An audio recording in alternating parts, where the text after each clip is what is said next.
Major fan of the original game. I was super skeptical about the remake, but I'm in love with it. What's going on, everybody? Welcome to another video game review for you guys today. Today I'm going to be going over the Final Fantasy Remake. And I'm going to say it's part 1 because it is part 1. This is going to be episodical, which I was not a major fan of since the beginning when they announced that.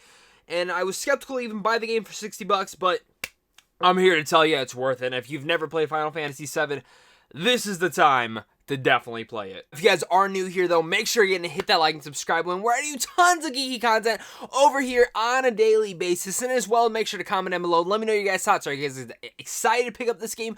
Are you not? Let's discuss it all down there. Final Fantasy VII, like I said, I'm a major fan of the original game. It's one of the only Final Fantasy games that I've been in love with. You know, I haven't played a lot of the original Final Fantasy games. And when I do, I'm very nitpicky with them. 7, for instance, though, I don't know what it is. It's always been about the world, the exploration, the story involved, and especially the characters that I've really come to love. And I've always felt like these are the characters that I would actually like to see a lot more of inside this world. I mean, perhaps there are certain Final Fantasy characters that I get super attached to. I'm like, give me more of them. And with this episodical, this is actually where I get to one of the biggest things that I love about it. And it's actually a con with the original game.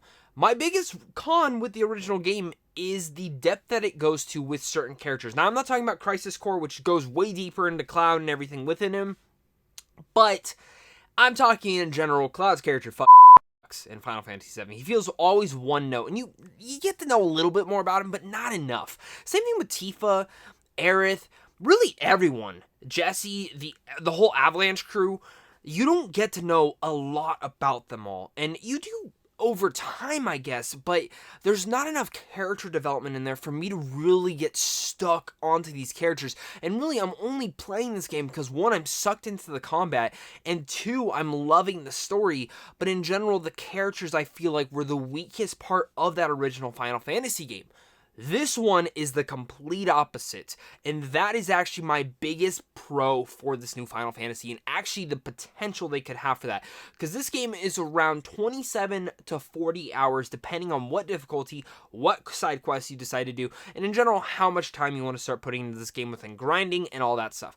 I beat the game in around 30 hours, and I'm definitely excited to go back through on hard difficulty. I'm excited to go back through and complete anything I didn't, because there was only one side quest I didn't get to do, and it was just because I was dumb and I didn't know how to do it, and I was just like, screw it, I just want to go forward with the game, and I actually wish I would have done it. So now I'm excited to go back through again on hard difficulty and go through on that difficulty. And I will say, I've tried all of them. I tried classic, normal, and easy.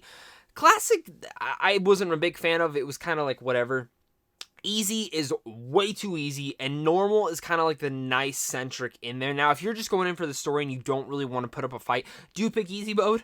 You will get through this game a lot faster than you think, but it does help for people who just want to enjoy the story, because this game can get really freaking hard at super times, and I'm just like, damn, this is frustrating, but I'm loving it, and I'm not. And that's Final Fantasy VII, though. That's like some of the biggest things about it, though. And again, that character development they really spend inside Midgar, because this is only the Midgar segment, and that's only a 5 to 7 hour segment in the original game, and I'm like, how are you gonna grow that? And they do it with a lot of the character development.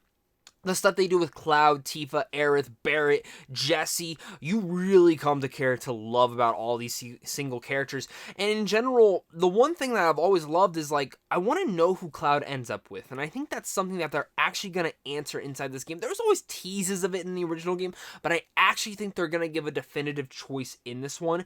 And I'm actually really excited to see how that goes about, because I love when they add relationship stuff inside these games. And I think this relationship with Cloud being one really fascinating character in this game, and especially what you start to develop and how they added certain details in there, especially from Crisis Core. And, this is no spoilers, but they do change certain things throughout the whole game's timeline that is very unique, but I'm for it. I just need to see how they do it in the second part, how it ties into that, because there's a lot. While this is pretty much the beginning of Final Fantasy VII, there's some stuff in the third act that very much changed, and I'm a fan of it. I don't know how everyone else is going to feel about it, but I'm kind of all for it. I just need to see how they do it and execute it inside the second part, which Come on, Square Enix, when are we gonna find out when we can play this game? I need to know now. Again, even besides that, whatever.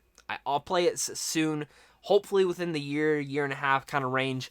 But still, Final Fantasy VII, the way they developed the characters was easily my favorite part. And going inside this, I love the combat as well. The combat for me, while maybe can get repetitive for some people, when it gets to the bigger boss battles and in general the bigger fights where there's tons of people, that's where that combat comes into a lot of play and actually being really smart. There's one boss in particular where I noticed that if I was just playing as one central character, when he would start shooting at me with that character, the other characters weren't doing that much because the AI doesn't really help. You got to control everyone.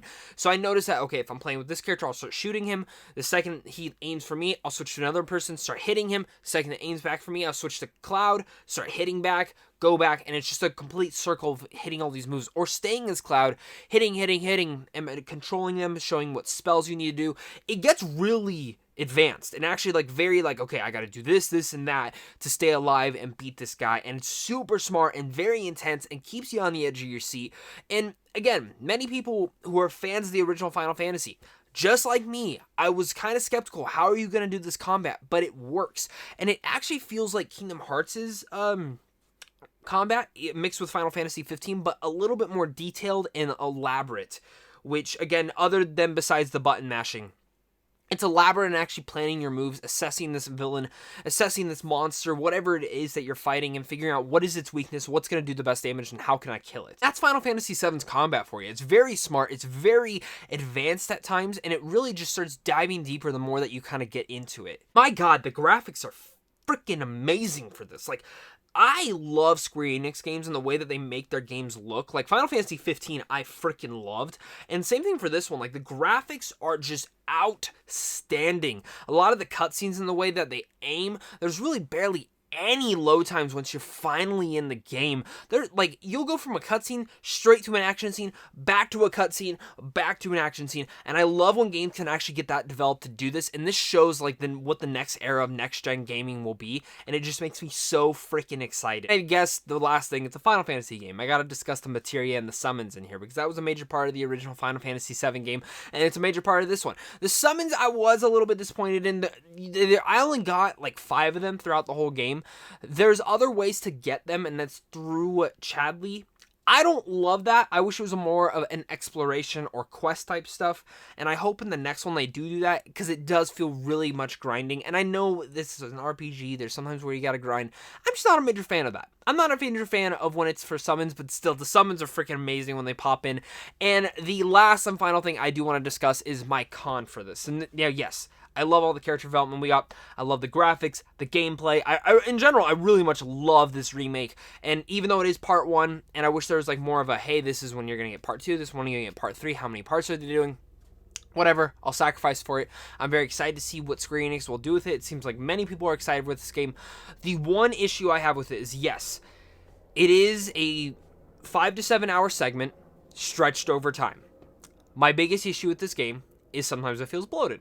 There are certain set pieces where it's you're going somewhere and I'm it's too easy, bam, something happens, and it expands the area way too much for something that should have taken 10, 20 minutes, not hour, 2 hours, 3 hours long.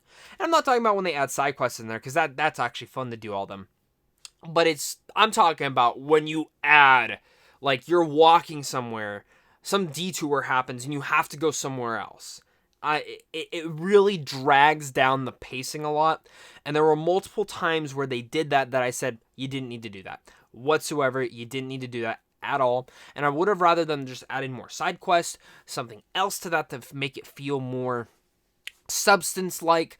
And there's some other puzzle pieces throughout here that the way they do puzzles that again really weigh down the time, especially anything with Cloud and Aerith's storyline once they're kind of going through the slums.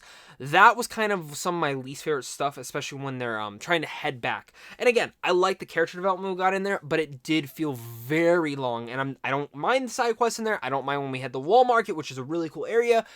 I'm talking about when you're straight up just walking and you need to get somewhere and it's taking way too long, and it really dragged down the pacing a lot for that. But besides that, that's really much a nitpick for me. It might bother other people, but I have to mention it because it was something that I felt in this game. Besides that, though, I think Final Fantasy VII is a fantastic game with excellent characters. and I'm so excited for what the future of this franchise will honestly be and what they can do with this. There's so much potential here, and I really hope Square Enix does not screw it up because I'm so excited for the future of this. So with all that said, I'm going to give Final Fantasy VII The Remake Part 1, yes, I'm calling it Part 1, a 9.5 out of 10. And I docked that 0.5 because of the pacing issues at times. I would rather get a shorter game, to be honest, than anything else, but still, I'm in love with this game, guys. I hope you guys are as well. Make sure to, again, to hit that like and subscribe, and if you guys are new here, comment down below, let me know your guys' thoughts on the original game, on this remake. What are you guys excited for? And as well, guys, make sure to head on over to Sandwich on Films on how to see films early once films open back up. And of course, just a big thank you to you, and a big thank you to my Patreon supporters, because without you, I wouldn't be able to do this. So guys, of course, until next time, stay classy.